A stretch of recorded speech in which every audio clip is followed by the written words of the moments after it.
தொல்பொருள் மானுடவியல். தொல்பொருள் மானுடவியல்ல அலகு 1 மற்றும் 2 பற்றி நம்ம இங்க பார்க்க இருக்கிறோம். பொதுவா மானுடவியல்னா என்ன? மானுஷம் அப்படின்னு சொன்னாவே ஒரு மனிதன். அப்ப அந்த மனிதனை பற்றிய படிப்பை படிப்பதற்கு பெயர்தான் மானுடவியல். அப்ப இந்த மானுடவியலுக்கும் தொல்பொருளுக்கும் என்ன சம்பந்தம் இருக்கு? மனிதர்களை பற்றிய படிப்பு தொல்லியலோடு என்று தொடர்புடையது அப்படின்னு பாக்குறப்ப, கடந்த கால மனிதன், இறந்து போன மனிதன், அவனுடைய கலாச்சாரம், அவனுடைய பண்பாடு, அதை பற்றிய அறிவு, அதை பற்றிய அறிவியல், அதை அறிந்து கொள்வதுதான் நமக்கு இன்னைக்கு தொல்பொருள் மானுடவியல் அப்படின்னு பாக்குறோம். அப்ப இந்த தொல்பொருள் மானுடவியல்ல என்னென்ன மாதிரியான பிரிவுகள்லாம் வருது, எப்படி தொல்பொருள் மானுடவியல் அப்படிங்கிற ஒரு சொல் அறிமுகமாகியது நம்ம கிட்ட, அப்படி எல்லாமே இப்ப நம்ம பார்ப்போம். அப்ப இந்த மனிதர்களை பற்றிய முழுமையான ஆய்வு அப்படின்னு நம்ம சொல்லிட்டோம். அப்ப மனிதர்களை பற்றி என்ன மாதிரி எல்லாம் ஆய்வுகள் இருக்குது அப்படின்னு பார்த்தோம்னா 4 பிரிவாக நம்ம இதில் பிரிக்கலாம். ஒண்ணு பாத்தீங்கன்னா சமூக கலாச்சார மானுடவியல், இன்னொன்று இயற்பியல் உயிரியல் மானுடவியல், மற்றொன்று தொல்பொருள் மானுடவியல், மற்றொன்று மொழியியல் மானுடவியல். இந்த 4 பிரிவு, அதாவது மனிதனுடைய சமூகம், மனிதனுடைய கலாச்சாரம், இதை மட்டும் படிப்பதற்கான மானுடவியல், அவனோடு பிறந்த இயற்பியல் உயிரியல், அது சம்பந்தப்பட்ட விஷயங்களை படிக்கிறதுக்கு பேரு இயற்பியல் உயிரியல். அப்ப தொல்பொருள் அதுல ஒரு அடக்கம். இன்னொன்னு மொழியியல். மொழியல்னா எப்படி பேச்சு வளர்ந்தது, எப்படி எழுத்துக்கள் தோன்றியது, எந்த பரிணாம முறையில் அது வளர்ச்சி அடைந்தது அப்படின்னு பாக்குறப்ப மொழியியல் மானுடவியல். அப்ப இன்னைக்கு நம்ம பார்க்க இருக்கிறது தொல்பொருள் மானுடவியல். அப்ப இந்த மானுடவியல்ல ஒரு பிரிவு தான் இந்த தொல்பொருள் மானுடவியல். அப்ப அந்த தொல்பொருள் மானுடவியல்ல என்ன நம்ம பார்க்க போறோம் அப்படின்னா, வரலாற்றுக்கு முந்திய கடந்த கால சமூக கலாச்சாரம், எல்லா விதமான நடத்தைகள், பண்பாடா இருக்கலாம், எதுனாலும். ஆனா அது எப்படிப்பட்ட காலம்? வரலாற்றுக்கு முந்தைய காலம். வரலாற்றுக்கு முந்தைய கடந்த காலம்னா வரலாற்றுக்கு ஒரு கோடிட்டு பார்க்கிறோமா, எது வர வரலாறு, எந்த இடத்துல வரலாறு தோன்றியது அப்படின்னு சொல்லி ஒரு கோடிட்டு பார்ப்போம் என்று சொன்னால், வரலாறு படைக்கப்பட்டது எப்படின்னு சொல்றோம்னா, ஒரு இலக்கியம் தோன்றிய பின்பு, கண்ணால பார்க்கக்கூடிய ஒரு வகை சான்றுகள் தோன்றிய பொழுது, முதல்நிலை சான்றுகளான ஒரு கல்வெட்டாக இருக்கலாம், ஒரு நாணயமாக இருக்கலாம், ஒரு பழைய காலத்து கட்டிடங்களாக இருக்கலாம், நினைவு சின்னங்களாக இருக்கலாம், இதெல்லாம் பார்த்து இதெல்லாம் வைத்து எழுதுவது வரலாறு. முதல்நிலை சான்றுகளை வைத்து எழுதுவதுதான் வரலாறு. அப்ப இந்த வரலாறு தோன்றுவதற்கு முன்பு இருந்த எச்சங்கள், மனிதனுடைய கடந்த கால எச்சங்கள், அந்த கடந்த காலத்தில் அதை பற்றி நம்ம வரலாறாக தெரிந்து கொள்வதற்கு, அப்ப இதுவும் முதல்நிலை சான்றுதான். ஆனா என்ன மாதிரினா வரலாற்றுக்கு முந்தைய காலம், அவ்வளவுதான். அப்ப இந்த வரலாற்றுக்கு முந்தைய காலம் அப்படின்னு பாக்குறப்ப எந்த காலத்துல இருந்து ஆரம்பிக்குது அப்படின்னு நம்ம பார்த்தோம் அப்படின்னா, உலகம் தோன்றியது பார்த்தோம்னா ரொம்ப மில்லியன் ஆண்டுகளுக்கு முன்னாடி தோன்றியது இந்த உலகம் அப்படின்னு நம்ம பார்க்கிறோம். இந்த உலகம் தோன்றுவதற்கு தோன்றிய பொழுது மனிதனோ உயிரினமோ முதல்ல தோன்றல, ஃபுல்லா பனியாக இருந்தது. ஒரு உலர் பனியாக இருந்த காலகட்டம் முதல் ஆரம்ப காலகட்டம். அப்புறம் இந்த பனியானது சிறிது சிறிதாக மறந்து, அதுக்கப்புறம் அதுல இருந்து உயிரினங்கள் தோன்றி, அப்புறம் பனிக்கரடி, இந்த மாதிரி ஒவ்வொரு சின்ன சின்ன உயிரினங்கள், விலங்கினங்கள், அப்புறம் மனித இனம். அதுவும் மனித இனம் என்பது சாதாரணமா தோன்றல. நம்ம டார்வினுடைய இன கோட்பாட்டின்படி பார்த்தோம்னா, அப்படி குரங்கிலிருந்து மனிதன் பிறந்தான் அப்படிங்கிறதுக்கு அவர் ஆதாரம் அழகா சொல்றாரு.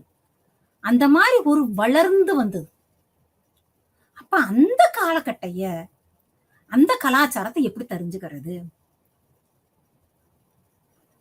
அப்ப அந்த மில்லியன் பில்லியன் ஆண்டுகள் எல்லாம் நம்ம பார்க்க முடியாது. ஐரோப்பால இந்த தொல்லியல் காலகட்டத்தை ஒரு மாதிரி 3 விதமா பிரிக்கிறாங்க.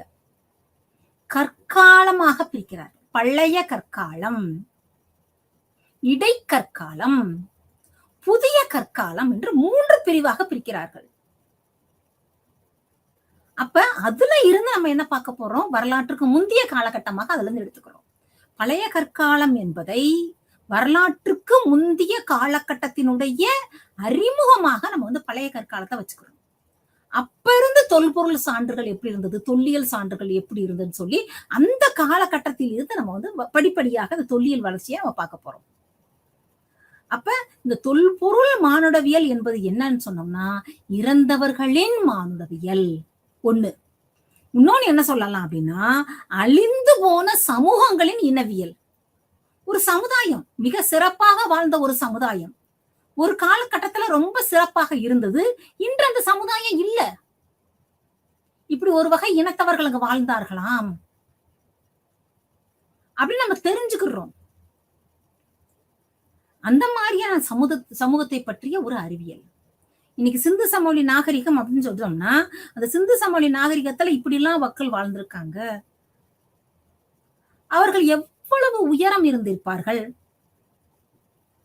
ஏன்னா அவங்களுடைய வீட்டினுடைய நிலை சுவர் பாத்தீங்கன்னா எல்லாமே உயரம் குறைந்ததாகவே காணப்படுகிறது. அப்ப ஒரு சின்ன விஷயம். அப்ப அந்த இன மக்கள் எவ்வாறு உயரமாக இருந்திருப்பார்களா, எவ்வாறு குள்ளமாக இருந்திருப்பார்களா, எப்படி இருந்திருப்பாங்க அப்படி ஒரு கேள்வி வருகிறது. அப்ப அந்த கேள்விக்கான தேடல் வருகிறது.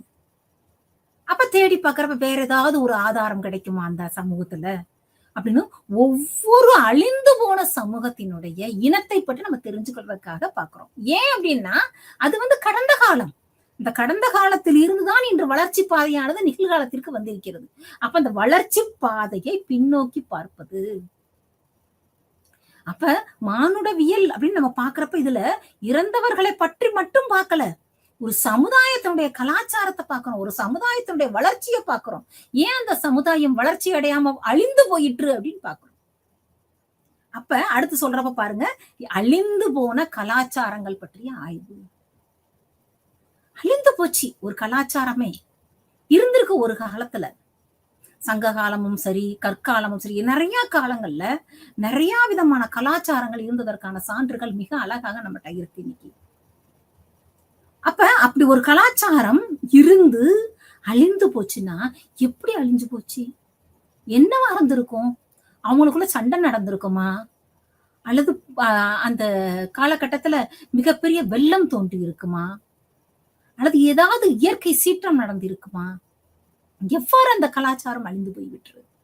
இவ்வளவு சிறப்பா இவ்வளவு ஒரு பண்பாட்டை உயர்த்தி காட்டிய ஒரு கலாச்சாரம் மிக எளிதா எப்படி ஒண்ணுமே இல்லாம அழிந்து போயிற்று? இது ஆய்வு.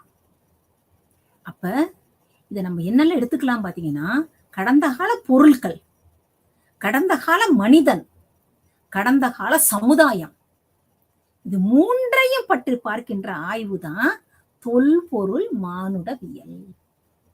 இந்த தொல்பொருள் மானுடவியல்ல கடந்த கால மனிதனின் கலாச்சாரம் என்ன, பண்பாடு என்ன, அவன் எந்த மாதிரி பொருட்களை பயன்படுத்தினான், எந்த அளவு அவன் வந்து அறிவியலில் வளர்ச்சி அடைந்து இருந்தானா, பொருளாதார நோக்கத்தோடு இருந்தானா, எவ்வாறு பண்பட்டு இருந்தான், இப்படி சொல்லி பார்க்கிற ஒரு மிகப்பெரிய ஒரு நுண்ணியமான ஆய்வு தான் என்னன்னு பார்த்தோம்னா அந்த தொல்பொருள் மானுடவியல் என்பது. அப்ப இந்த தொல்பொருள் மானுடவியல் நமக்கு இந்தியால எப்ப அறிமுகமாச்சு அப்படி பார்ப்போம். இந்தியாவுக்குள்ள வளர்ச்சி அடைந்த காலகட்டம் எப்ப அப்படின்னு பாக்குறப்ப ஆங்கிலேயர்களுடைய வருகை. நம்ம நிறைய விஷயங்கள்ல ஆங்கிலேயர்களுக்கு நன்றி சொல்ல கடமைப்பட்டவர்களாக இருக்கிறோம். ஏன்னா சில விஷயங்கள், அதாவது ஆங்கிலேயர்கள் காலத்தில் அவர்கள் நாட்டில் நடந்த ஆய்வுகள் சான்றுகள் அதெல்லாம் வச்சு பார்த்து அதே போல இந்த இந்தியாலையும் நடத்தினா என்ன அப்படிங்கிற எண்ணம் தோன்றியது பாத்தீங்களா? அவங்க அந்த எண்ணம் தோன்றியதுனால்தான் வந்து இந்தியாவினுடைய வரலாறு எழுதப்பட்டது நம்ம சொல்லலாம்.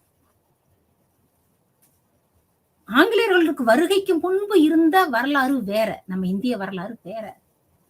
ஆங்கிலேயருடைய வருகைக்கு பின்பு இருந்த இந்திய வரலாறு என்பது வேற. யாரும் மாற்றி அமைக்கல.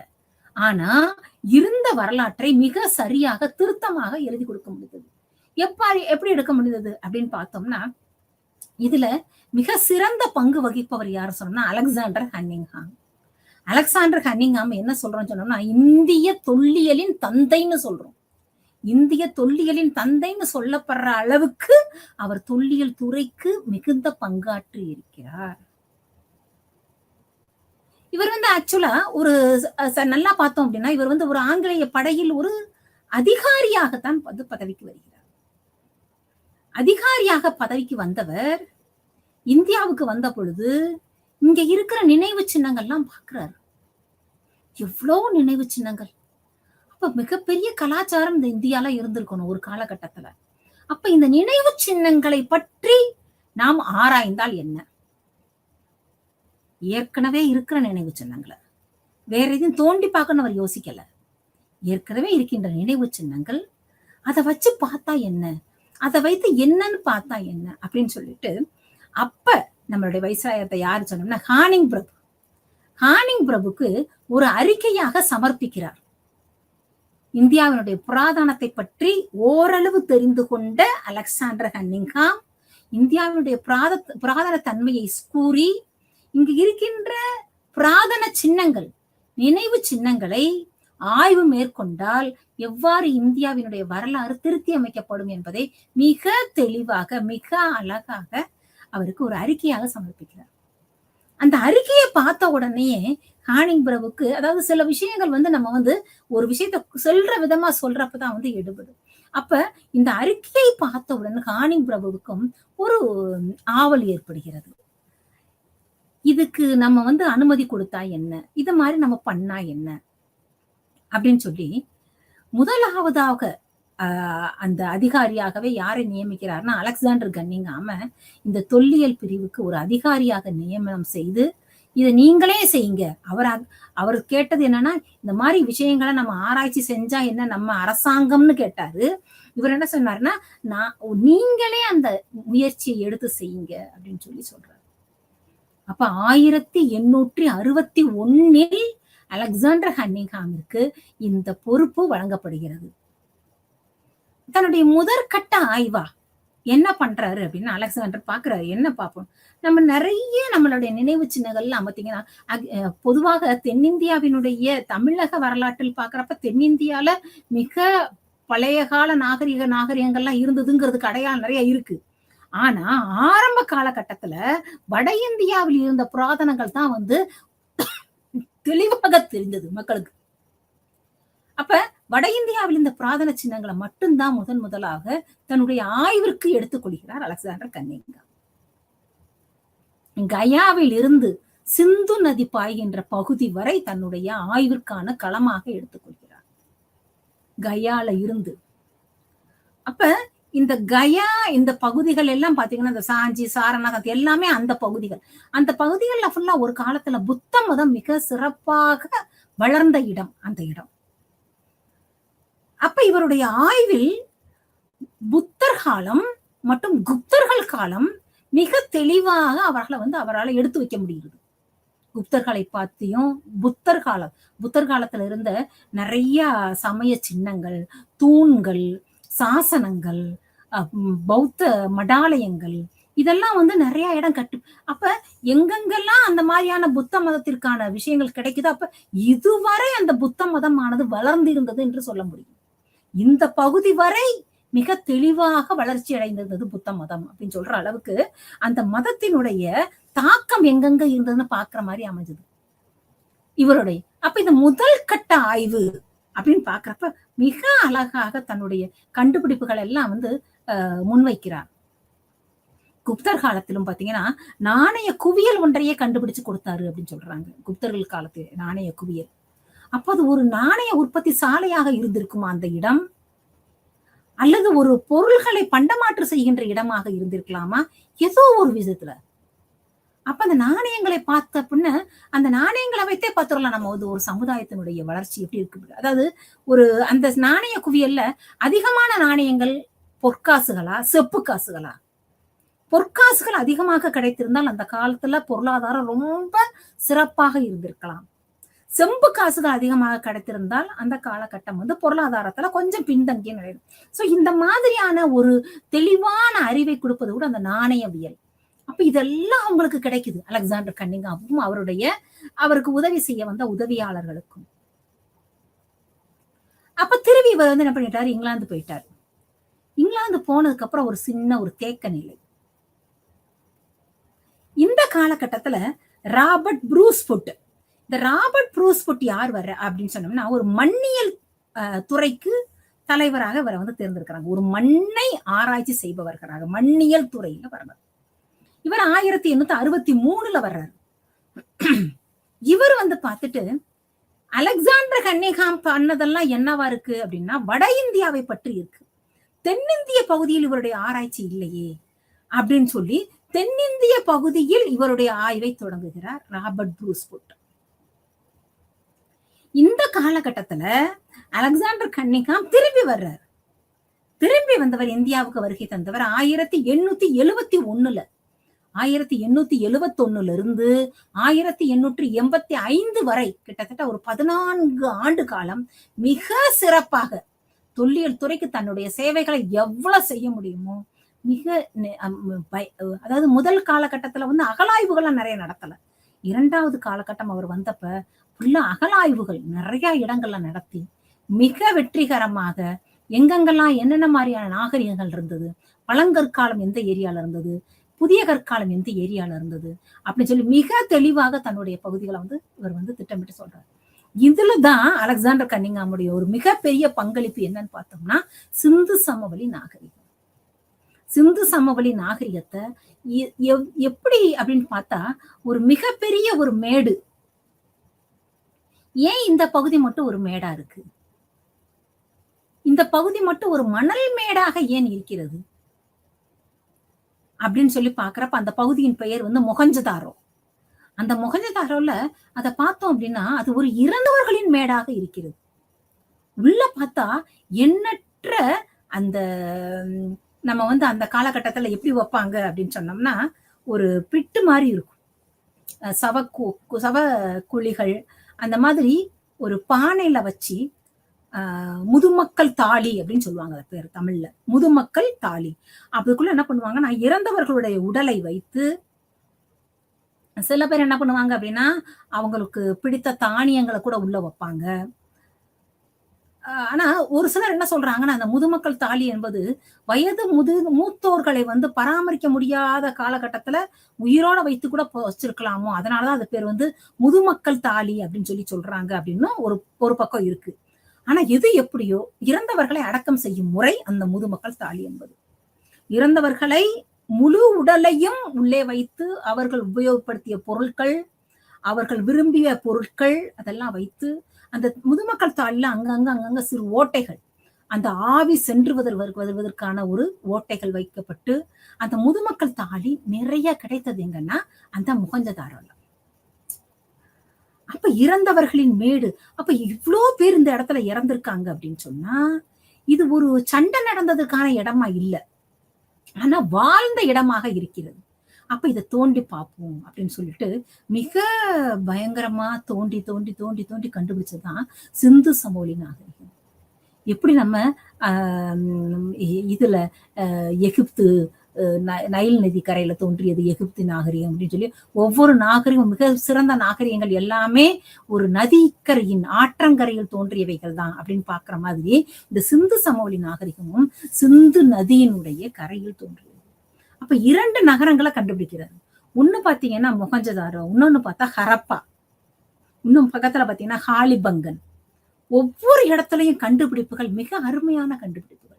அந்த காலத்துல தானியங்களை பாதுகாத்து வைப்பதற்கான தானிய களஞ்சியம் ஹரப்பாவில் கண்டெடுக்கப்பட்டிருக்கிறது. ஹரப்பால மிகப்பெரிய ஒரு தானிய களஞ்சியம். அவ்வளோ ஒரு உயரம், அவ்வளோ ஒரு அகலம், ஒரு எலி கூட உள்ள போக முடியாது, தானியங்களை சேதப்படுத்த முடியாது. அந்த மாதிரியான ஒரு பாதுகாப்போடு திட்டமிடப்பட்ட நகர நாகரிகம் இருந்ததற்கான காலகட்டத்தை பார்க்கிறோம். அதற்கு முன்பு வரை வரலாற்றுல என்ன பார்த்தோம் அப்படின்னா, வேதகால நாகரிகம் நம்ம பார்த்துக்கிட்டு இருந்தோம். வேதகால நாகரிகம் முற்கால வேத நாகரிகம், பிற்கால வேத கால நாகரிகம் பார்த்துட்டு இருந்தோம். இந்த அலெக்சாண்டர் கன்னிங்ஹாமினுடைய கண்டுபிடிப்புக்கு பின்பு வரலாறு மாற்றி எழுதப்படுகிறது. அதற்கும் முந்தைய காலகட்டத்தில் ஒரு நாகரிகம் இந்தியாவில இருந்திருக்கு. அந்த நாகரிகம் மிக சிறப்பாக இருந்திருக்கிறது. சுத்தத்திற்கு முக்கியத்துவம் கொடுத்திருக்காங்க. அது போக பொதுவான ஒரு குளியல் குளம், பொதுவான ஒரு குளியல் குளம் அப்படின்னு சொன்னா, ஒரு ஆன்மீக விஷயமாக குளித்துவிட்டு செல்வதற்கோ, அல்லது ஒரு பொழுதுபோக்குவதற்காகவோ, அல்லது உடல் சுத்தத்திற்கு முக்கியத்துவம் கொடுத்து வைக்கப்பட்ட இடமாகவோ இருக்கிற அந்த ஒரு புது குளியல் குளம். எல்லா வீடுகளும் பாத்தீங்கன்னா கிழக்கு மேற்காக, வடக்கு தெற்காக கரெக்டா அமைஞ்சிருக்கு. எல்லாமே அமைஞ்சிருக்கு சரியாக. ஏன் அப்படின்னா சூரிய ஒளிக்கதிர்கள் உள்ள வந்து வெளியில போகணும். எல்லா வீடுகளும் சுட்ட செங்கற்களால் கட்டப்பட்டிருக்கிறது, கருங்கல் கிடையாது. அப்ப செங்கல், அப்ப சுட்ட செங்கல், அப்ப ஒரு மண்ணை பதப்படுத்தக்கூடிய எவ்வாறு பதப்படுத்தணும் அந்த அறிவு கூட பெற்றவர்களாக அவர்கள் இருந்திருக்கிறார்கள். அப்ப அந்த பொது குளியல் குளம் பாத்தீங்கன்னா இன்னைக்கும் பாத்தீங்கன்னா உள்ள பாத்தீங்கன்னா நல்ல ஒரு மெதுவான தன்மையுடைய, அதாவது வலுவழுப்பு தன்மையுடையதாக இருக்கிறது. உள்ள நல்ல நீர் வருவதற்கு, அந்த குளித்தவுடன் வெளியேறுகின்ற அந்த அசுத்த நீர் வெளியேறுவதற்கான பாதை, நல்ல நீர் வருவதற்கான பாதை தனி, அதுவும் சுடுமண் குழாய்கள். அப்ப சுடுமண் குழாய்களை தயாரிச்சு அந்த சுடுமண் குழாய்களை எந்த விதமாக அதை பயன்படுத்துவதுங்கிற அந்த விதமான அறிவியல் கூட அவங்களுக்கு வந்து இருந்திருக்கு. அந்த அறிவு எவ்வளவு பெரிய நாகரிகம் கண்டுபிடிப்பு. இது வந்து அலெக்சாண்டர் கன்னிங்ஹாமுடைய மிக மிக பெரிய ஒரு வரம்னு சொல்லலாம். இந்தியாவிற்கு கிடைத்த ஒரு வரம்னு சொல்லலாம் அவருடைய கண்டுபிடிப்பு. அப்ப ராபர்ட் ப்ரூஸ்வுட் பாக்குறாரு. அவர் நம்ம ஏற்கனவே சொன்னோம், என்ன சொன்னோம் அப்படின்னா, வட இந்தியா கலாச்சாரத்தை மட்டுமே ஆராய்ச்சி கொண்டு இருக்காங்களே, ஏன் தென்னிந்தியால இந்த மாதிரி கலாச்சாரம் இருக்காதா? அப்ப தென்னிந்திய கலாச்சாரத்தை பற்றி நாம் அறிந்து கொள்வதற்கு என்ன அப்படின்னு பாக்குறப்ப, தென்னிந்தியால என்ன மாதிரியான கலாச்சாரம் இருக்கு அப்படின்னு தோன்றாரு. அப்ப இவருக்கு கிடைத்த வந்து அத்திரப்பாக்கம், செங்கல்பட்டு மாவட்டத்துல அத்திரப்பாக்கம் அப்படிங்கிற ஒரு இடம். அந்த அத்திரப்பாக்கங்கிற இடத்துல பாத்தீங்கன்னா எண்ணற்ற கற்கருவிகள் கிடைக்குது. நிறைய கை கோடாரி தான், கை கோடாரிகள் அந்த விதத்துல கிடைக்குது. அந்த கை கோடாரிக்கு பேரே சென்னை கை கோடாரின்னு பேரே வச்சுட்டாங்க. அந்த அளவு. அப்ப இந்த அத்திரப்பாக்கம் என்னவாக இருந்திருக்கும் அப்படின்னு சொன்னோம்னா, ஒரு காலத்துல இந்த பழங்கற்கால கருவிகளை உற்பத்தி செய்கின்ற ஒரு இடமாக இருந்திருக்கலாமோ அப்படின்னு கொஞ்சம் யோசனை வருது. அத்திரப்பாக்கம், வடமதுரை, இந்த மாதிரி பகுதிகள் எல்லாம். அப்ப ஆதிச்சநல்லூர், அரிக்கமேடு, இந்த எல்லா பகுதிகளும் தென்னிந்திய பகுதிகளிலும் நாகரிகம், பழங்கற்கால நாகரிகம் இருந்தது அப்படிங்கிறதுக்கான சான்றுகள் வந்து கொஞ்சம் கொஞ்சமா வருது. அப்ப இந்த பகுதிகளில் எல்லாம்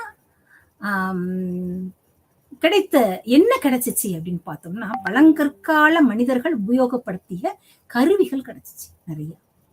பல்லாவரம், அந்த பகுதி பல்லாவரத்துல இதே போல பழங்கற்காலம். அப்ப நம்ம வந்து பெருமைப்பட்டுக் கொள்ளுகிற மாதிரி நம்ம இந்தியாவிலையும் தமிழகத்திலையுமே நமக்கு பழங்கற்கால மனிதர்கள் வாழ்ந்திருக்காங்க.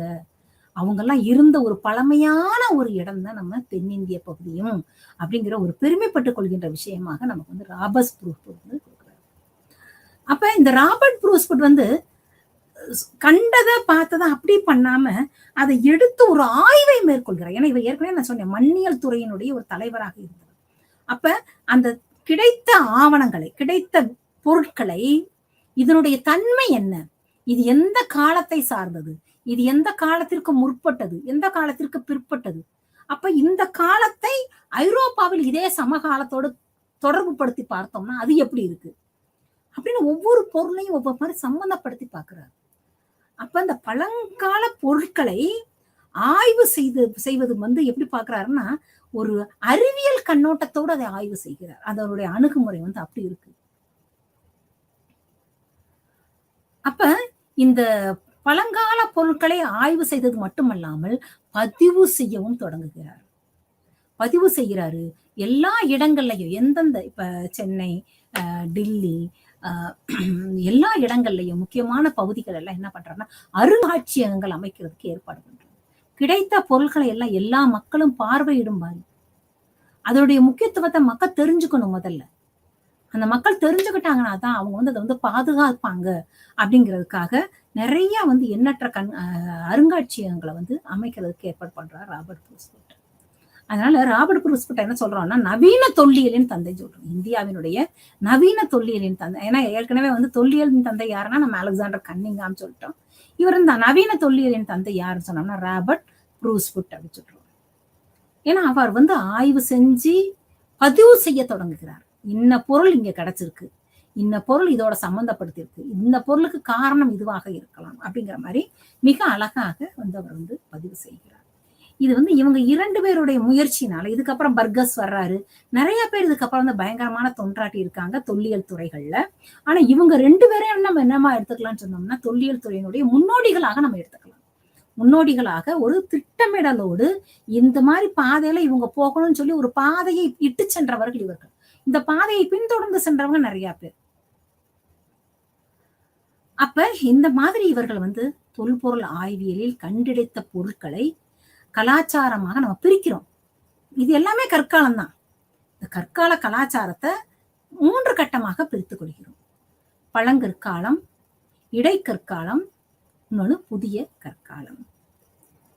அப்ப இது அந்த பழங்கால கற்காலத்தையும் இன்னும் பிரிக்கிறாங்க. எப்படி பிரிக்கிறாங்கன்னா லோயர் பேலியோலித்திக், மத்திய பேலியோலித்திக், மேல் பேலியோலித்திக்.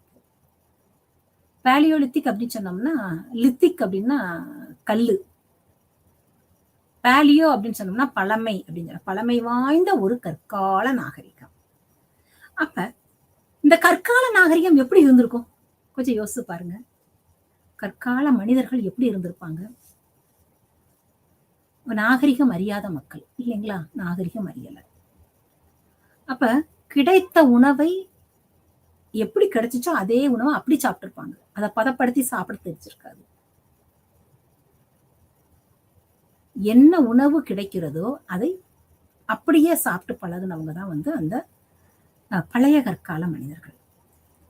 அவர்கள் நாகரிகம் பற்றி அறியவில்லை. அப்ப இந்த பழைய கற்கால நாகரிகத்தை எப்படி சொல்றோம்னா லோயர் கீழ், அதாவது பேலியோலித்திக்னாவே நம்ம பழங்கற்காலம் சொல்லிட்டோம். அதுல கீழ் கற்காலம், கீழ் பழங்கற்கால கலாச்சாரமாக எடுத்துக்கிறோம். இது எத்தனை ஆண்டுகள் இதனுடைய வரலாறு இருக்கு, தொன்மை இருக்குன்னு பார்த்தோம்னா 2.5 மில்லியன் ஆண்டுகள் முதல் 1,00,000 மில்லியன் 1,00,000 ஆண்டுகள் வரை உள்ள காலகட்டத்தை தான் வந்து இந்த லோயர் பேலியோலித்திக். அதாவது உறைபனி காலம் முடிந்து உயிரினங்கள் தோன்றி வளர ஆரம்பித்ததற்கு பின்பு நம்ம வச்சுக்கலாம். அப்ப 2.5 மில்லியன் ஆண்டுல இருந்து 1,00,000 ஆண்டு வரை இது வந்து நம்ம வந்து பார்க்கலாம்.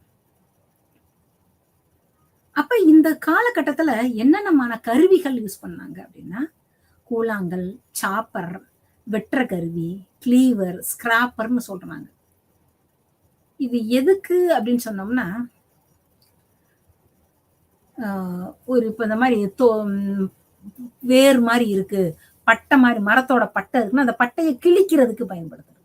மரத்தோட பட்டைய கிழிச்சு அதை உபயோகப்படுத்துறதுக்கு, அல்லது தரைக்குள்ள கிழங்கு தானியம் இருக்கும்ல, கிழங்குகள் எல்லாம் தோன்றதுக்கு, தரைக்கு மண்ணுக்கு அடியில இருக்கிற கிழங்குகளை எடுத்து அதை அப்படியே அப்படியே சாப்பிட்டுருக்காங்க. கிழங்குகளை கிடைக்கிற பழங்களை அப்படியே சாப்பிட்டுருக்காங்க. உடைகள் அணிவது எதுவுமே அவங்களுக்கு தெரியாது. அப்ப இந்த குளிர் பகுதிகளில் குளிர் நேரத்துல அந்த மரத்தினுடைய பட்டைகளையே என்ன பண்ணிருக்காங்கன்னு சொன்னோம்னா மேல போத்திட்டு படுக்க ஆரம்பிச்சிருக்காங்க. அப்ப கொஞ்சம் கொஞ்சமா காலம் நாகரிகம் ஆகிற மர 2 பட்டை வேர்களை எடுத்து 2ஐயும் பிணைப்பது எப்போது அப்படின்னு சொல்லிட்டு பிணைக்கிறதுக்கு இதுக்கெல்லாம் அவங்களுக்கு கருவிகள் தேவைப்பட்டிருக்கு. கருவிகள்னு சொன்னா அந்த காலகட்டத்துல இரும்போ அதனுடைய பயன்பாடெல்லாம் யாருக்கும் தெரியாது, கண்டுபிடிக்கல. அப்ப கல்லு மட்டும்தான். அப்ப இந்த கல்லை வச்சே கல்லுலயே நல்ல கூர்மையா செதுக்கி ஒரு முனைய கூர்மையாக்கி இன்னொரு பக்கத்தை கைக்குள்ள பிடிக்கிறதுக்கு ஏதுவாக வைத்திருந்து அதை வச்சே செதுக்குறது, அதை வச்சே குத்தி எடுக்கிறது. நமக்கு கிடைச்ச எல்லா கருவிகளுமே எப்படி இருந்ததுன்னா முனை மழுங்கி போய் தான் இருந்தது. எந்த முனையும் கூர்மையானதாக இதுல இல்லை பழைய கற்காலத்துல. இதுதான் மிகப்பெரிய ஒரு வேறுபாடு. அப்ப அந்த கூர்மை எப்படி இருக்கும்னா ஒரு இந்த ஆமை மாதிரி கிட்டத்தட்ட அப்படி இருக்கும். அந்த மாதிரியான ஒரு உருவம் அப்படி சேப் இருக்கும். அதை வச்சுட்டு கைக்குள்ள வச்சுட்டு இப்படி என்ன செஞ்சுக்கலாம், அப்படி வெட்டிக்கலாம். அப்ப கீரிக்கலாம், இந்த மாதிரியான கருவிகள் எல்லாம் இருந்திருக்கு. அப்ப இந்த கலாச்சாரம் எப்படிப்பட்ட கலாச்சாரம்னா அச்சுலியன் கலாச்சாரம்னு சொல்றாங்க. இந்த காலகட்ட கலாச்சாரத்துல நமக்கு சென்னைக்கு பக்கத்துல கொற்றலையாறு ஆற்று பள்ளத்தாக்கு, அதாவது எல்லா நாகரிகங்களும் ஒரு ஆற்றை மையப்படுத்தி தான் வந்து நாகரிகம் இருந்திருக்கு. அந்த காலகட்டத்துல ஓடுன ஒரு ஆறு கொற்றலையாறு. அந்த கொற்றலையாறுனுடைய ஆற்று பள்ளத்தாக்குல வடா பல்லாவரம், பல்லாவரம், வடமதுரை, அத்திரம்பாக்கம், இது எல்லாமே அதனுடைய தொடர்புகளாக நம்ம பார்க்கிறோம். இந்த 3 இடத்துலயும் நம்ம தென் தமிழகத்துல வந்து மிக அழகாக இந்த பழைய கற்கால நாகரிகத்திற்கான கருவிகள் எல்லாமே கிடைச்சிருக்கு. நம்ம இந்த பழைய கற்கால நாகரிகத்தை எடுத்துட்டோம்னா ஒரு 5 தலங்களை முக்கியமா சொல்றாங்க. ரைசன் மாவட்டத்துல இருக்கிற பிம்பட்கா. பிம்பட்கா பாத்தீங்கன்னா ஒரு மலைப்பகுதி. ஒரு மலைப்பகுதிக்கு மேல குகை மாதிரி இருக்கு. குகையிலேயே வந்து ஒரு 6-7 குகை இருக்கு. அப்ப ஒவ்வொரு குகையிலும் ஒவ்வொரு விதமான விஷயம் இருக்கு. இதுல வந்து குகை எண் 3ல பார்த்தோம்னா ஆதிகால மனிதர்கள் வந்து வரைந்த ஓவியங்கள் கண்டுபிடிக்கப்பட்டிருக்கு. அந்த பழைய கற்கால மனிதர்கள் வாழ்ந்த அவங்க வந்து கலர் கலரா வண்ண ஓவியங்கள் வரைபவர்கள் அல்ல. அவர்கள் வந்து பயன்படுத்திய இது வந்து வண்ணம் வந்து வெள்ளை மட்டும்தான், வெள்ளை நிறம் மட்டும்தான் அவங்க வந்து பயன்படுத்தியிருக்காங்க. அந்த வெள்ளை நிறத்தை பயன்படுத்தி ஒரு கூட்டம் கூட்டமா ஆடு மேய்ச்சிட்டு போற மாதிரி, ஒரு வில்ல அம்பு வச்சு எய்கின்ற ஒரு மனிதன், இந்த மாதிரி சின்ன சின்னமா படமா அவ்வளவு அழகா வேட்டையாடுவது போல, மக்கள்லாம் கூடி உட்கார்ந்து இருக்கிறப்ப ஒரு தலைவர் வந்து நின்று பேசுற மாதிரி. அப்ப அவங்களுடைய வாழ்க்கை முறையை மிக அழகாக சித்திரமாக செதுக்கி இருக்கிறார். இந்த பிம்பட்கால அது இன்னைக்கும் காணப்படுது. அதுபோல மத்திய பிரதேசத்துல இருக்கிற ஆலம்பூர், மகாராஷ்டிரால இருக்கிற சிர்கி அப்படிங்கிற பகுதி, பீகார் மாநிலத்துல இருக்கிற பைஸ்ரா, கர்நாடக மாநிலத்துல பெல்லாரி மாவட்டம், பெல்லாரி பக்கத்துல ஹன்ஸ்கி அப்படிங்கிற ஒரு இடம். இது எல்லாம் பாத்தீங்கன்னா இந்த 5 தலங்களை ரொம்ப முக்கியமா சொல்றாங்க பழைய கற்கால நாகரிகத்துக்குரிய நம்ம இந்தியாவினுடைய பகுதிகளாக. இந்தியாவில் இந்த 5 இடங்களும் பழங்கற்கால நாகரிகம் ரொம்ப மிக செழிப்பாக ஒரு குறிப்பிட்ட பகுதி வரை அவங்களுடைய எல்லை பரவி இருந்தது அப்படின்னு பாக்குறோம். அவர்களுக்குரிய அந்த காலகட்டத்தில் கிடைத்த நிறைய இது எல்லாமே இந்த கருவிகள் தான். ஒண்ணு அவங்கள புதைச்சதுக்கான ஒரு இடமா இருக்கும், அப்படி இல்லைன்னா அவங்க வந்து இந்த கருவிகளை செய்த ஒரு விதமா இருக்கும். நாகரிகத்தில் பண்பிடாத ஒரு மக்களாக அந்த மாதிரியானது வந்து கிடைச்சிருக்கு பழைய கற்கால நாகரிகம். அப்ப அடுத்து பாத்தீங்கன்னா பழைய கற்காலத்திலேயே இடைக்கற்காலம், முதல்ல நம்ம பார்த்தது வந்து கீழ்கற்காலம், அடுத்து இடைக்கற்காலம், அடுத்து பாக்குறது மேல் பழங்கால கற்காலம். அப்ப அந்த இடைக்கற்காலத்தை என்ன சொல்றோம்னா 1,40,000 ஆண்டு வரை உள்ள அந்த 60,000 ஆண்டுகள் பகுதியில வந்து என்ன செய்யறோம் வந்து நம்ம வந்து பேலியோலித்திக் கலாச்சாரம் சொல்றோம். மத்தியத்துல இருக்கிற பேலியோலித்திக் கலாச்சாரம். இது வந்து என்ன மாதிரியான கலாச்சாரம்னா மௌஸ்ட்ரியன் அப்படிங்கிற ஒரு கலாச்சாரம். அதுபோக பழைய கற்கால நாகரிகத்துல ஃபுல்லா பயன்படுத்தப்பட்ட அந்த கற்கள்லாம் எதா இருந்ததுன்னா குவாட்சைட் அப்படின்னு நம்ம கேள்விப்பட்டிருப்போம், பார்த்திருப்பீங்க. குவாட்சைட் அப்படிங்கிற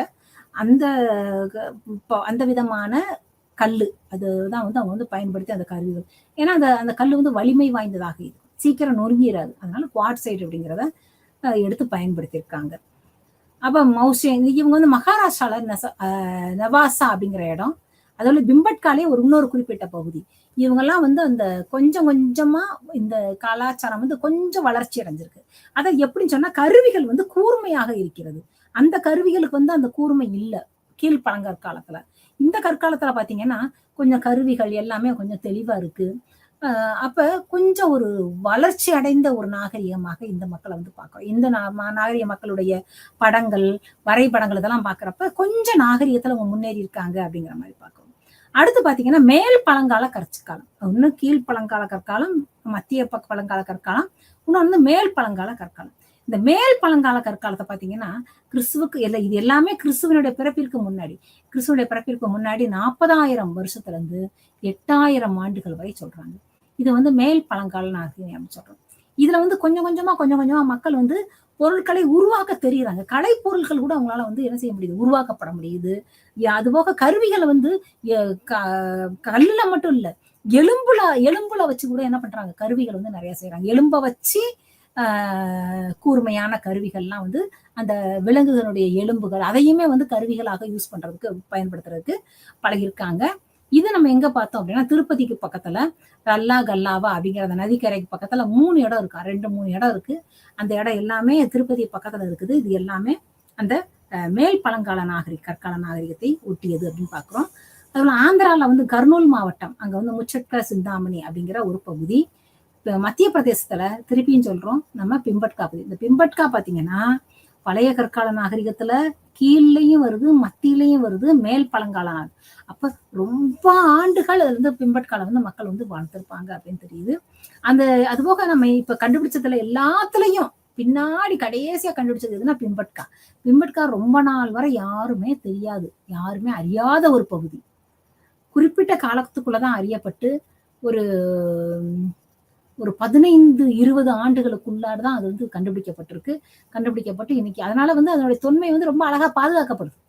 எந்த ஒரு அழிவும் இல்லாம அது எப்படி கிடைச்சிச்சோ அதை அப்படியே நம்ம என்ன பண்ணிக்கிட்டு இருக்கோம் அப்படின்னா பாதுகாத்து வருகிறோம் அப்படின்னு சொல்லி நம்ம சொல்லலாம். ஏன்னா மீதி எல்லா இடத்துல என்ன பண்ணாங்க அப்படின்னா மக்கள்லாம் யாராவது ஏதாவது ஒரு பகுதியில ஏதாவது கிடைச்சிச்சுன்னு வச்சுக்கோங்களேன், அவங்களே தோண்ட ஆரம்பிச்சுவாங்க. அங்கங்க தோண்டி இது இப்படி சொல்லி அதை வந்து ஒரு பொருளுக்கு விற்கிறது இந்த மாதிரிலாம் இருந்துச்சு.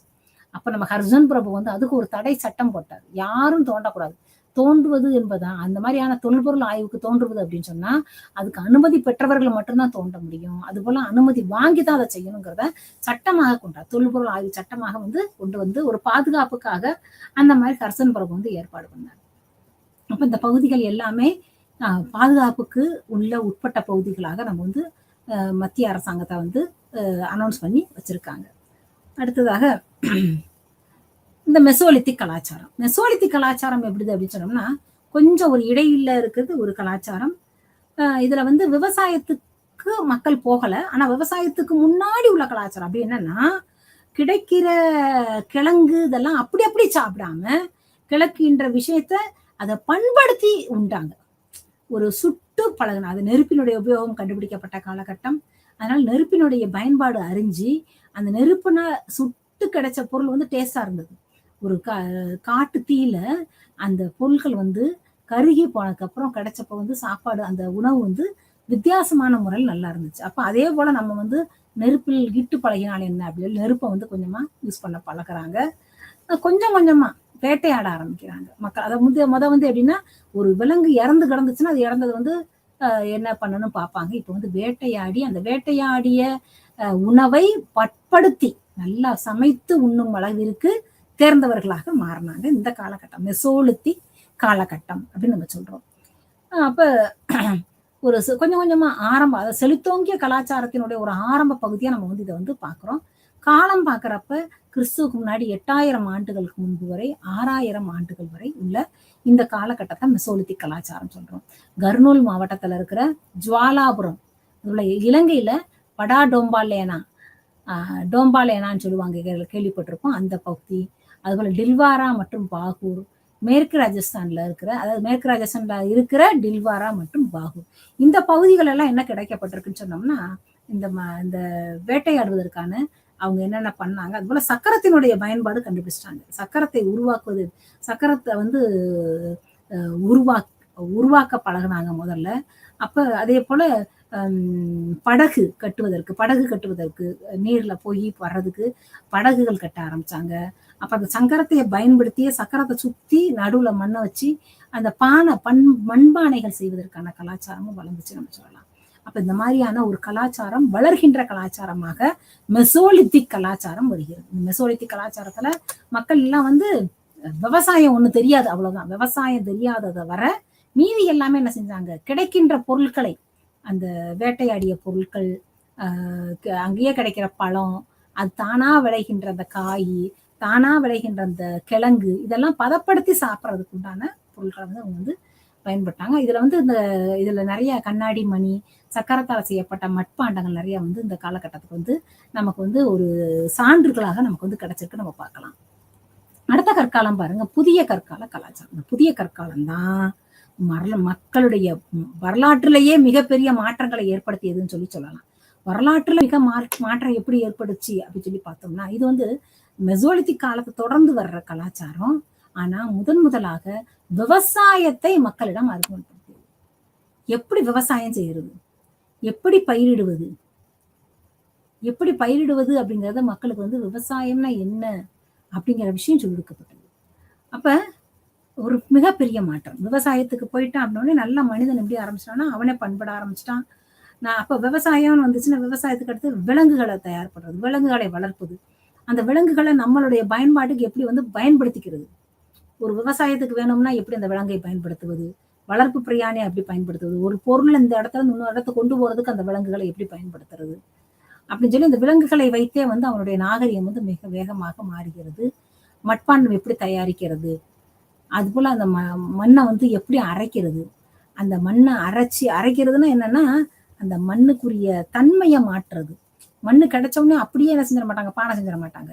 அந்த மண்ணை போட்டு குழப்பாங்க. குழச்சி அந்த ஒரு ஒரு மிதுவான பதத்துக்கு வர்ற வரை கால்ட்டு அதை மிதிச்சுக்கிட்டு இருப்பாங்க. அப்ப என்ன ஆகும்னா, அந்த மண்ணுக்குள்ள ஒரு தன்மை வந்து நல்ல தன்மையா மாறிவிடும். அந்த பானைகளுக்கு அப்பதான் வந்து ஒரு நல்ல ஒரு பலன் கிடைக்கும். அந்த மாதிரி பானைகளை வந்து செய்ய முடியும் அப்படிங்கிறதுக்காக மண்ணுக்கு முதல்ல ஒரு இதை ஏத்தி அதனுடைய வலுவை ஏத்தி அதுக்கப்புறம் அதுல இருந்து என்ன பண்ணுவாங்க, மட்பாண்டம் செய்வாங்க. அதுக்காக அரைக்கிறது, அப்புறம் அந்த பானையை மெருகூட்டுவது, நல்லா வளவளப்பா மெருகூட்டிக்கிட்டு அதுக்கப்புறம் தான் சுட்டுறது, பானையை சுட்டு எடுக்கிறது. அந்த காலகட்டத்துல கருங்கல் காலகட்டத்துல கலாச்சாரத்தினுடைய பானை ஓடு எப்படி இருக்கும்னா, கருப்பு சிவப்பு மண் ஓடுகளாக இருக்கும். கருப்பு சிவப்பு மண் ஓடு எங்க கிடைச்சாலும் நம்ம அதை வச்சு என்ன சொல்லிடலாம், அந்த மண் ஓடை பார்த்தோன்னே இது வந்து பெரிய கற்காலத்து நாகரிகத்திற்கு உட்பட்டது அப்படின்னு சொல்லிட்டு. அப்ப ஏன் இதை அப்படி நம்ம சொல்றோம் அப்படின்னு சொன்னோம்னா, இந்த இப்ப உள்ள இதெல்லாம் வந்து நமக்கு வெளியில என்ன கலர் இருக்கோ அதே தான் உள்ளே இருக்கும். அது மாதிரிதான் வந்து அந்த மாதிரியான மண் ஓடுகள் தான் இப்ப உள்ளது. ஆனா அந்த பழைய கற்காலத்துல மட்டும்தான் வெளியில் கருப்பு உள்ள சிவப்பு அல்லது வெளியில சிவப்பு உள்ள கருப்பு, அந்த மாதிரி கருப்பு சிவப்பு மண் ஓடுகள் வந்து அந்த இடத்துல இதானது. அது போல அந்த மற்பாண்டங்கள்லயே நல்லா விதவிதமா அழகழகா செய்ய பழகுனாங்க. அதுக்கு ஒரு அழகு விட்டு, அதுக்கு ஒரு மெருகு விட்டு, அதில் தங்களுடைய பெயர்களை பொறிக்க சேந்தன் அப்படிங்கிற பெயர்லாம் எழுதப்பட்டிருக்கு ஒரு மட்பாண்டத்துல. பானை குறியீடுகள், குறியீடுன்னு சொன்னோம்னா நம்ம வந்து இப்ப தொழில்ல வந்து பாக்குறப்ப அரிசி அப்படின்னா அரிசியில வந்து ஒரு விதமான ஒரு ஒரு தர அரிசிக்கு என்ன பண்ணிடுவாங்கன்னா, இதுதான் வந்து முத்திரைன்னு சொல்லி வச்சிருவாங்க. அந்த முத்திரைன்னா என்னன்னு, இப்ப யானை மார்க் அப்படின்னா யானை மார்க் அரிசினா யானை படம் அதுல இருக்கும், அதுக்கு பேர் முத்திரை. இந்த மாதிரியான முத்திரையை மட்பாண்டங்கள்ல கூட ஒரு குறியீடுகளாக செதுக்குனாங்க அப்படின்னு பாக்குறோம். குறியீடுகள் மாதிரி அவங்க ஒரு மீன் படமோ அப்படின்னு, அப்ப இந்த மீன் படம் போட்டதெல்லாம் இந்த ஒரு மட்பாண்ட வியாபாரியினுடைய பொருள் அப்படிங்கிற அர்த்தம். அந்த மாதிரி அந்த பொருட்களுக்கு குறியீடுகள் வைப்பது கூட அந்த காலகட்டத்துல இருந்திருக்கு. அதுபோல என்ன மாதிரியான விலங்குகள்லாம் அந்த காலத்துல வளர்த்தாங்க அப்படின்னு பார்த்தோம்னா, பொதுவா கால்நடைகள் தான். அதுலயும் செம்மறி ஆடு வந்து ரொம்ப ரொம்ப விரும்பி பயன்படுத்தியிருக்காங்க. செம்பரி ஆடு, வெள்ளாடு, அப்புறம் நீர் எருமை, இதெல்லாம் வந்து இந்த வளர்ப்பு மிருகங்கள்ல ரொம்ப முக்கியமானதாக வந்து இந்த புதிய கற்கால கலாச்சாரத்தை வந்து இருந்திருக்கு. அதுபோல எல்லா விதமான தாவரங்களும் அவங்களுக்கு கிடைக்கல. கோதுமை, பார்லி, இந்த 2 பொருட்களை தான் அதிகமா பயன்படுத்திருக்காங்க. நெல்லை விட கோதுமையும் பார்லியும் ரொம்ப வந்து பயன்படுத்தியிருக்காங்க அந்த காலகட்டத்தில். எல்லா தாவரங்களாக உற்பத்தி செஞ்சு அந்த விவசாயத்தை பயன்படுத்தி விவசாயத்தின் மூலமாக விவசாயத்துக்கு எவ்வாறு நம்ம வந்து நீரிடணும், எவ்வாறு வந்து இடைவெளியுடன், இது எல்லாமே கொஞ்சம் கொஞ்சமா மக்கள் கத்துக்கிட்டு ஒரு சிறந்த நாகரிகத்தை நோக்கி போறாங்க இந்த புதிய கற்கால கலாச்சாரம். அப்ப இந்த புதிய கற்கால கலாச்சாரம் எங்கெங்கெல்லாம் இருந்துச்சு, எங்கெங்கெல்லாம் இது பரவி இருந்துச்சு, அந்த கலாச்சாரத்துக்கு இதுக்கு என்ன வித்தியாசம் அப்படிங்கிறது எல்லாமே வந்து நம்ம இந்த புதிய கற்கால கலாச்சாரத்தை நம்ம வந்து பார்த்து தெரிஞ்சுக்கலாம். அடுத்தது பாத்தீங்கன்னா, இந்த தொல்பொருள் மானுடவியலோட என்னென்ன துறைகள்லாம் தொடர்புல இருக்கு அப்படின்னு பாக்குறோம். என்னென்ன துறைகள் தொடர்புல இருக்கு அப்படின்னு பார்த்தோம்னா, இதனுடைய நோக்கம் சரியாக போய் சேரணும். அப்ப இத வந்து உயிரியலோடும் ஒத்து பாக்குறோம், கலாச்சாரத்தை வச்சும் பாக்குறோம், சுற்றுச்சூழல் வச்சு பாக்குறோம், இடம், நேரம், இது எல்லாமே மனிதர்களை மையமாக கொண்ட ஒரு பரந்த ஒரு பிரிவு. உயிரியலோடு இது எவ்வாறு தொடர்புட்டது, சுற்றுச்சூழலோடு எவ்வாறு தொடர்பு கொண்டது, ஏன்னா எல்லாமே முக்கியம்.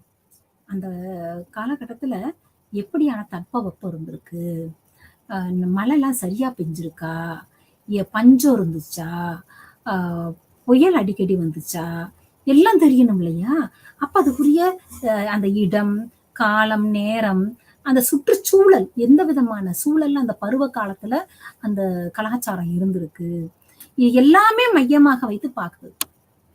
அப்ப இது வந்து தொல்பொருள் மானுடவியல் வந்து எல்லா விதமான தொடர்பு துறைகளோடும் நம்ம வந்து ஒத்துட்டு பார்க்க வேண்டியதா இருக்கு. இதை வந்து தனியா வச்சுக்க முடியாது. இதை வந்து இதுதான் அப்படின்னு சொல்ல முடியாது. புவியியல் உதாரணத்துக்கு நம்ம புவியியல் அப்படின்னா புவியியல் வந்து சொல்லுவாங்க வரலாற்றினுடைய காலமும் நேரமும் இரு கண்கள் வாங்க. எதையுமே இப்ப நான் பாக்குறோம்ல பழைய கற்காலம் அப்படின்னு சொன்னா இத்தனை ஆண்டுகள் அப்படின்னு சொல்றோம் பாத்தீங்களா, அதை ஒரு தெளிவாக நம்ம சொல்ல முடியுது அப்படின்னா அது புவியியலால மட்டும் தான் சொல்ல முடியும். காலம் சரியான ஒரு காலத்தை குறிப்பிடுவது அது புவியியல் தான். அது போல காலத்தை வந்து அது போக எப்படி சொல்றாங்க அப்படின்னா அந்த காலத்தை எப்படி கணிச்சு சொல்றாங்க அப்படின்னா நம்ம இந்த முதல் சொன்னோம்ல உறைபனி காலத்துல இருந்து அப்படிங்கிறப்ப இந்த பாறை அடுக்குகளா இருக்கும். அந்த பாறை அடுக்குகள்ல இந்த காலகட்டத்துல அடுக்குகள் இருக்குன்னா இது இத்தனை வருஷத்துக்கு பழமையானது இந்த அடுக்கு. அப்ப இத்தனை வருஷத்துக்கு பழமையா இந்த காலகட்டத்துல மக்கள் வாழ்ந்திருக்காங்க. இது எல்லாமே இந்த பாறை அடுக்குகள்ல தெரிஞ்சிரும். வெள்ளம் வந்தாலும் தெரிஞ்சிரும், அதனுடைய நீரோட்டம் தெரிஞ்சிரும். என்னென்ன விதமானது சொல்லி இந்த புவியியலாளர்கள் வந்து ரொம்ப தெளிவா அந்த பாறைகளை வைத்து அந்த பாறை படிமானங்களை வைத்து அந்த அடுக்குகளை வைத்தே கண்டுபிடிச்சிருவாங்க வரலாறு. அப்ப அதை அவ்வளவு அழகா வரலாற்று நினைச்சிச்சுலாம் துணி அப்படி ஒரு தொடர்பு படுத்தி பார்க்க முடியும். அதுபோல வரலாறும் தொடர்புடைய பாடம், தொல்லியலோடு தொடர்புடைய பாடம். வரலாறு எவ்வாறு எழுதப்படுகிறது அப்படின்னு பார்த்தா அந்த மாதிரியான தொல்பொருள் சான்றுகளை வச்சுதான் எழுதவே படுது. சொல்லுங்க, நம்ம இந்த இப்ப சிந்து சமவெளி நாகரிக வரலாறு, அந்த சிந்து சமவெளி நாகரிகத்தை பத்தி ஒரு வரலாறு எழுதுறோம் அப்படின்னா சிந்து சமவெளி நாகரிகம் எங்க இருக்கு தோண்டி எடுத்ததுக்கு அப்புறம் தானே தெரிஞ்சிச்சு. அப்ப தொல்பொருளுக்கு அப்புறம் தொல்லியல் ஆய்வுக்கு அப்புறம் தானே அந்த தெரிய முடிஞ்சது. அப்ப தொல்லியல் ஆய்வுனால என்னென்னலாம் கிடைச்சிருக்கு, அங்க கிடைச்சது என்ன. அப்ப இப்போ ஒரு வரலாற்றுல என்ன சொல்லணும் அப்படின்னா அந்த மக்கள் என்ன சமயத்தை பின்பற்றினாங்க, என்ன தொழில் செஞ்சாங்க, என்ன எழுத்தை பயன்படுத்தினாங்க, இதெல்லாம் சொல்லணும். அப்ப நமக்கு அங்க என்ன கிடைச்சிச்சு, தொல்லியல்ல என்ன கிடைச்சிச்சு, ஏதாவது சிலை கிடைச்சிச்சா, அவங்க எந்த சமயத்தை சார்ந்தவர்கள் என்பதற்கு ஏதாவது சிலை கிடைச்சிச்சா, அவங்க ஒரு பசுபதி அப்படிங்கிற ஒரு கடவுள் வந்து கிடைச்சது. அப்ப வந்து அவங்க சிவனை வழங்குற வழக்கம் வந்து அந்த காலகட்டத்துல இருந்துச்சுன்னு நம்ம நினைக்கலாம். அப்படிதான் அப்ப அந்த வரலாற்றை தொல்லியலோடு சம்பந்தப்படுத்திதான் வரலாற சொல்ல முடியும். வரலாறு சான்றுகள் இல்லாம நம்ம சொல்ல முடியாது. சான்றுகளில் ஒரு வகையான சான்றிதழ் என்னதுன்னு சொன்னோம்னா அந்த தொல்லியல் சான்று. அந்த தொல்லியல் சான்றை வச்சுதான் நம்ம வரலாற்றை வந்து என்ன செய்ய முடியும், பேசவே முடியும். அதுபோல தாவரவியல், தாவரங்கள் எப்படிலாம் இருந்தது அந்த காலகட்டத்துல, நுண்ணுயிரினங்கள் நல்லா வளர்ந்துச்சா, நல்லா ஒரு செழிப்பை கொடுத்துச்சா, விளைச்சல் நல்லா இருந்துச்சா நாட்டுல, இது எல்லாமே பாக்குறது என்னன்னு சொன்னோம்னா அந்த தாவரங்களை வச்சு பாக்குறது.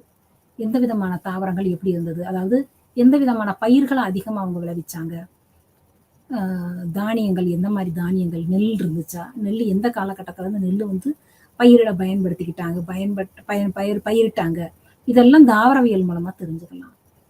இது எப்படி தெரிஞ்சுக்கலாம் தாவரவியல் மூலமா, தாவரவியல் அங்க எங்க தொடர்புபடுத்திப்பாங்க. அப்ப அந்த மக்களை நம்ம சொன்ன ஏற்கனவே முதுமக்கள் தாலி, அந்த முதுமக்கள் தாலியில அந்த மனிதர்களோட சேர்ந்து என்ன பதிச்சிருக்காங்கன்னு சொன்னோம், அவங்களுக்கு விருப்பப்பட்ட பொருட்கள். அப்ப கேழ்வரகு, கம்பு, இந்த தானியம் கூட உள்ள இருக்கு. அப்ப என்ன அர்த்தம், அவங்க வந்து ஆவி உலகத்தோடு தொடர்பு பட்டா கூட அவங்களுக்கு உயிர் வாழ்வதற்கு இந்த மாதிரியான விஷயங்கள்லாம் தேவைன்னு சொல்லி அவங்களோட சேர்த்து அதையும் புதைச்சிருக்காங்க இல்லைங்களா. அப்ப அந்த அதுல கிடைச்ச பொருளை வச்சு இன்னென்ன விதமான தானியங்கள் கிடைச்சிச்சு, இன்னென்ன தானியங்கள் கிடைச்சிச்சுன்னா இந்தந்த தாவரங்கள் அந்த காலகட்டத்துல வளர்ந்துருக்கு. இதெல்லாம் நம்ம தெளிவா சொல்ல முடியும். ஒண்ணு வச்சு இன்னொன்னு துணை பொருளை நம்ம சொல்லிடலாம். விலங்கியல் அது போல என்னென்ன மாதிரியான விலங்குகள் பயன்படுத்தப்பட்டது, விலங்குகளுடைய ஓடுகள் கிடைக்குது, அந்த அந்த மிருகங்களுடைய எலும்புகள் இதெல்லாம் கிடைக்கிறத வச்சு பாக்குறப்ப என்னென்ன மாதிரியான விலங்குகளை வந்து பயன்படுத்தியிருக்காங்க.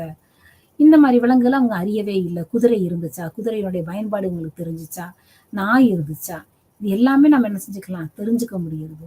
அடுத்த விலங்கியலை தவிர்த்து பாத்தீங்கன்னு சொன்னா வேதியியல். வேதியியல் அப்படின்னு சொல்றப்ப கார்பன் போர்டீன் அப்படிங்கிற ஒரு தனிமம், இந்த கார்பன் போர்டீன்ங்கிற தனிமத்தை வச்சு என்ன செய்யலாம் அப்படின்னா கார்பன் போர்டீன் தனிமத்தை அப்ளை பண்றது மூலம் ஒரு பொருள் மேல நம்ம வந்து அதை வந்து பண்ணி பாக்குறது மூலமா அது எத்தனை வருஷம் பழசுன்னு கண்டுபிடிச்சிடலாம். எத்தனை வருஷம் பழசுன்னு எதை கண்டுபிடிக்கலாம், ஒரு நாணயத்தையும் பார்க்கலாம், ஒரு மண்ணை பார்க்கலாம், ஒரு மண்ணுக்கு கூட எத்தனை வருட பழைமை அப்படிங்கிறத கண்டுபிடிச்சிடலாம். இது எல்லாமே எதுல இருந்து பாக்குறோம், நம்ம அந்த வேதியியல் அப்படிங்கிற வேதியியல் அந்த கான்செப்ட் மூலமா நம்ம பாக்குறோம். வேதியியல் அப்படிங்கிறப்ப தானாகவே நமக்கு என்ன கிடைச்சிரும், அங்க இருந்து மிக அதனுடைய பயன்பாடு எப்படி இருக்கும் அப்படின்னு பார்த்தோம்னா, நல்ல ஒரு எளிமையான முறையில ஒரு விஷயத்த கண்டுபிடிக்கிறது. அதாவது அ நீல லிட்மஸ் தாள்ன்னு சொல்லுவாங்க. நீல லிட்மஸ் தாள இதுல போட்டா இது இந்த கலரா மாறிரும். அது மாறிரும், இது மாறிரும்ன்னு சொல்லிட்டு இன்னைக்கு நமக்கு அறிவியல்ல நெறைய பார்க்குறோம். அப்ப அறிவியல்ல பார்த்தோம்னா, இதுல வந்து பாஸ்பரஸ் அதிகமா இருக்கு, இதுல கந்தகம் அதிகமா இருக்கு அப்படின்னு சொல்றாங்க. இதே போல ஆதி காலத்துல இருந்தத கண்டுபிடிக்கிறதுக்கு இந்த கார்பன் 14 வந்து ரொம்ப உபயோகமா இருக்கு. அது பயன்படுத்தி பார்க்குறப்ப, அந்த நாணயம் வந்து எத்தனை ஆண்டுகள் பழமையாக இருந்தது. எத்தனை ஆண்டுகள் மண்ணுக்குள்ள முங்கி போயிருந்துச்சு. நம்ம சொன்ன பழங்கற்கால நாகரிகத்துல நெறைய கருவிகள்லாம் கண்டுபிடிச்சாங்க அப்படின்னு. எல்லா கருவிகளும் எப்படி இருக்குமா? கீழ வந்து சிகப்பு கலர்ல வந்துச்சாம். ஏன் அப்ப அது இரும்பு மாரியா? அல்லது அவங்களே கலர் குடுத்துருப்பாங்களோ? அப்படிலாம் யோசிச்சிருக்காங்க. அப்புறம் பார்த்தா, இந்த கருவிகள் எல்லாமே மண்ணுக்குள்ள புதைஞ்சு போயிருந்ததுனால, மண்ணுல இருக்கிற இரும்பு சத்து ஆ ச ச அதுவாவே அந்த கருவிகள்ல நுழையப்பட்டு, அந்த கற்கருவிகள் எப்படியா இருக்கு அப்படின்னா, சிகப்பு கலரா வந்து மாறி இருக்கு அப்படின்னு பார்க்கிறோம். அதுபோல சில கருவிகள் எப்படின்னு சொன்னோம்னா, மஞ்ச கலர்ல இருக்கு கை கருவி. அப்பன்னா அதெல்லாம் என்னன்னா, ஒரு பாறைக்குள்ள புதைஞ்சு போய் இருந்துச்சுன்னா, அந்த தன்மையினால அது என்னவா இருக்குன்னு சொன்னோம்னா, மண்ணுல இருக்கு. அப்ப அது இதெல்லாம் வச்சு நம்ம கண்டுபிடிக்கிறது. ஒரு கரிம சேர்க்கை, ஒரு ஒரு இதுதான் அறிவியல் பூர்வமாக நம்ம வந்து அது வந்து பார்த்தோம்னா தான், மிக சரியான விஷயம் நம்ம வந்து சொல்ல முடியும். அதுபோல இயற்பியல், இது எல்லாமே கணிதம். கணிதம்ங்கிறது அது எல்லா இடத்துலயும் என்ன வந்துருது உங்களுக்கு கணித பயன்பாடு வந்துருது. கூட்டல், கழித்தல் எல்லாமே நமக்கு பார்க்க தான் செய்றோம். கணித பயன்பாடு. அதுபோல இயற்கை அறிவியல்னு சாதாரணமா சொல்றாங்க. இயற்கை அறிவியல் அப்படின்னு சொல்லி சொன்னோம்னா, ஆ இயற்கை அதாவது அ ஒரு மரம் ஒரு மரம் வந்து நம்ம வந்து அ ஒரு பாதி நிலையில ஒரு மரத்த வந்து தோண்டி எடுக்கிறப்போ ஒரு மரம் கிடைக்குதுன்னு வச்சுக்கோங்களேன். அந்த மரத்த பார்த்த உடனே, அந்த மரமும் நமக்கு நெறைய ஒரு வரலாறு சொல்லும். அந்த மரம் எப்படி வரலாறு சொல்லும் அப்படின்னு பார்த்தோம்னா, அந்த மரத்துல இருக்கின்ற வளையங்கள். அந்த மரத்துல நெறைய வளையமா இருக்கும். இந்த வளையத்த வச்சு பார்க்கிறப்ப, நெறைய வளையம் இருந்துச்சு. ஒவ்வொரு வளையமும் ஒவ்வொரு ஆண்டை குறிக்கும். சாதாரண மரத்துல இருந்த வளையமா கிடையாதாம். ஒவ்வொரு வளையமும் ஒரு ஆண்டை குறிப்பதற்காக அதுல வந்து போடப்பட்டிருக்கு. அப்போ ஒவ்வொரு வளையமும் ஒரு ஆண்ட குறிக்கிறதுக்காக போட்டிருக்கு அப்படின்னா, அப்போ ஒரு ஒரு வளையத்துக்கும் அடுத்த வளையத்துக்கும் இடையில இடைவெளி எவ்வளவு இருக்கு? ஒரு வளையத்துக்கும் அடுத்த வளையத்துக்கும் இடையில இடைவெளி அதிகமாக காணப்பட்டால், அந்த காலகட்டத்துல தட்பவெப்பம் இப்படி இருந்திருக்கும். பருவம் இப்படி இருந்திருக்கும். அதாவது மழை பெஞ்சிருக்காது, பெய்யும். எல்லாமே அந்த அந்த இடைவெளியை வைத்து சொல்ல முடியும். மிக குறுகிய இடைவெளி இருக்கின்றது. ஒரு வளையத்திற்கும் அடுத்த வளையத்திற்கும் இடையில மிக குறுகிய இடைவெளி இருக்கிறது அப்படின்னு சொன்னா, அந்த காலகட்டத்துல மழை அதிகமாக பெய்திருக்கலாமா? பெஞ்சிருக்காதா? எல்லாமே நம்மளால சொல்ல முடியும். இது வந்து இயற்கை அறிவியல். இயற்கை அறிவியல்ன்னு சொல்றப்ப, இயற்கையோடு இயந்த நம்ம எல்லா விஷயத்தையும் என்ன செய்யலாம்? ஒரு வரலாற்று பூர்வமாக நம்ம வந்து பார்க்கலாம். அந்த மாரி இன்னைக்கு இந்த மானுடவியல்ல எல்லா விதமான துறைகளும் ஒன்றோடு ஒன்று சார்ந்திருக்கிறது. அப்ப இதுல முதல்ல வரலாறுன்னு பார்க்கிறப்ப, நம்ம வரலாறுனா என்ன சொல்லுவோம்? அது எந்த ஒரு இப்ப குப்தர்கள் காலம், குப்தர்கள் காலத்த பத்தி படிக்கிறோம்னா, குப்தர்கள் காலம் என்று தோன்றியது? குப்தர்களுடைய காலம் எப்படி? அவங்களுடைய வளர்ச்சி எப்படி? மௌரியர்களுடைய ஆட்சி காலம் என்ன? மௌரியர்களுடைய வளர்ச்சி காலம் என்ன? அவங்க தோற்றம் எப்படியெல்லாம் வரலாற்றுக்கு கடன்பட்டிருக்கு? அப்படின்னு சொல்லி அது எழுதுறது தான் வரலாறு. அப்ப அந்த வரலாற எழுதணும்னா, அந்த வரலாறுக்கு முன்னாடி நம்ம என்ன செய்யணும்? அந்த காலகட்டத்துல கிடைச்ச தொல்பொருள். இப்ப நம்ம மௌரியர்கள்ன்னு எடுத்துட்டோம்னா, மௌரியர்கள்ல சொல்றாங்க, தூண்களோடு கூடிய அரண்மனை இருந்தது பாடலிபுத்திரத்துல அப்படின்னு சொல்றாங்க. அப்புறம் பார்த்தீங்கன்னா, நம்ம ராபர்ட் ப்ரூஸ்வுட் கண்டுபிடிக்கிறாரு. தூண்களோடு கூடிய ஒரு அழகான அரண்மனை இருந்ததாகவே கண்டுபிடிக்கப்படுகிறது. புதை படிவத்துல கண்டுபிடிக்கும். அப்ப அழகாக வரலாற்றை என்ன செஞ்சிடலாம் அவங்க அந்த இடத்துல? அந்த புதை படிவத்தை வைத்து திட்டமிட்டு எழுத முடியும். அப்ப வரலாறும் தொல்பொருளும் எவ்வளவு அழகா நெருங்கி தொடர்பு பட்டிருக்குன்னு பாருங்க. ஒரு பரிணாம வளர்ச்சியினுடைய கோட்பாடை சொல்வது மட்டும் கூட, அந்த கோட்பாடை எப்படி சொல்லலாம்? அது எப்படி வளர்ச்சி அடைஞ்சது அந்த பரிணாமம்? அந்த பரிணாமம் வளர்ச்சி அடைஞ்சது மட்டும் இல்லாம, அது எந்த அளவுக்கு பரவி விரிந்து இருந்தது? அதனுடைய நோக்கம் என்ன? ஒண்ணொண்ணுக்கும் ஒரு நோக்கம் இருக்கும்.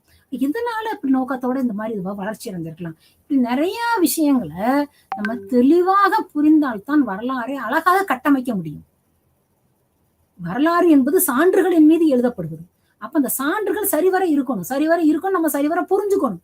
அப்ப அதுக்கு என்ன துணை புரிகிறதுன்னா, இந்த தொல்லியல் வந்து நமக்கு ரொம்ப துணை புரிகிறது. இதன் மூலமாக நம்ம வரலாற்றோடு இத என்ன பண்ணிக்கலாம் அப்படின்னு பார்த்தோம்னா, தொடர்புபடுத்தி பார்க்க முடியும். ஒரு தொல்பொருள் சான்றுகள் தான் முக்கியமான சான்று.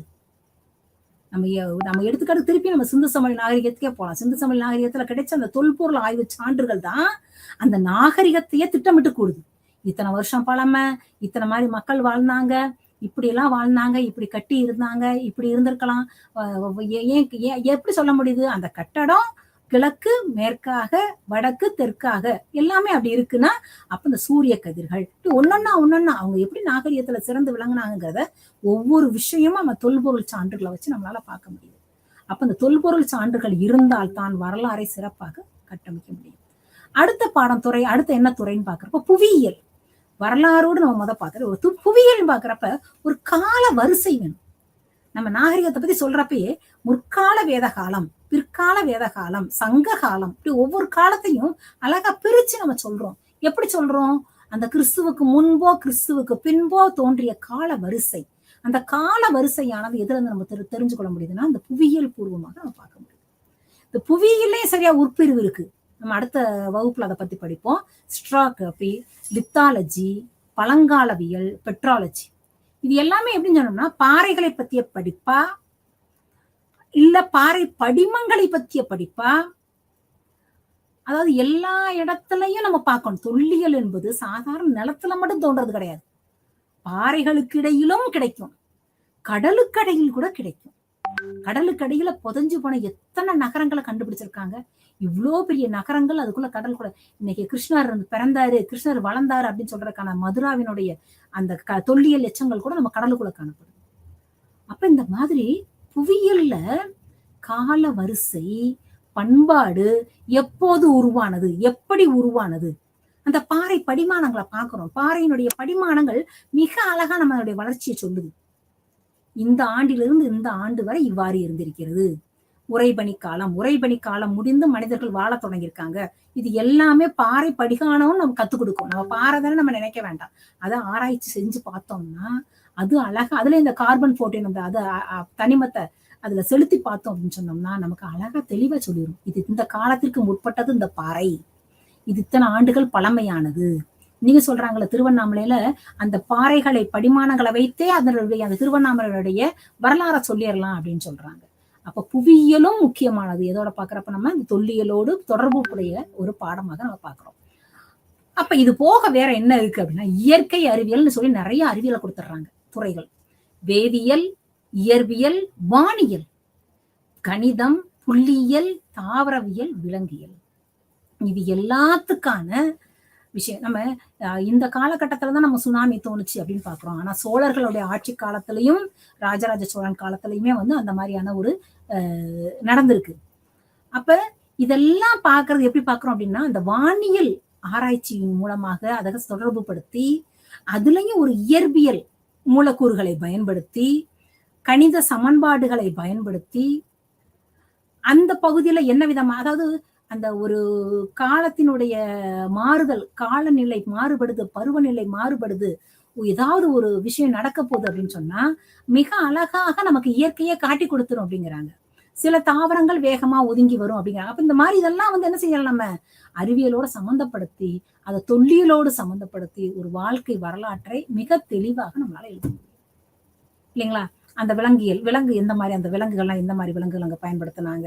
நீர் எருமைகள் தான் அதிகமா பயன்படுது. ஏன் நீர் எருமைகள் அதிகமா பயன்படுத்தப்பட்டிருக்கு? பசுவிற்கு பதிலாக இது ஏன் இருந்திருக்கு? ஆனா நம்ம பாக்குறோம் சிந்து சமவெளி நாகரிகத்துல பாக்குறப்ப அதுல பயன்படுத்தப்பட்ட ஒரு இதுன்னு சொன்னோம்னா ரிசபர் அப்படின்னு சொல்லப்படுற அந்த பசு மாட்டிற்குரிய அது பார்த்திருக்கோம். அப்ப இவங்க சம்பந்தம் இல்லாம ஏன் இங்க எருமைன்னு பாக்குறோம், அங்க பசுன்னு பாக்குறோம்?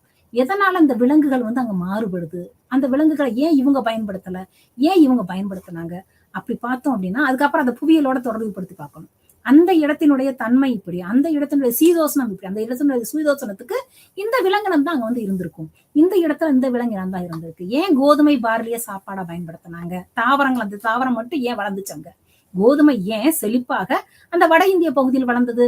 ஏன் தென்னிந்திய பகுதியில ஏன் நம்ம அந்த கோதுமை அதிகமா பார்க்கல? அப்ப அதற்குண்டான சீதோசனம் நமக்கு இருந்துச்சு.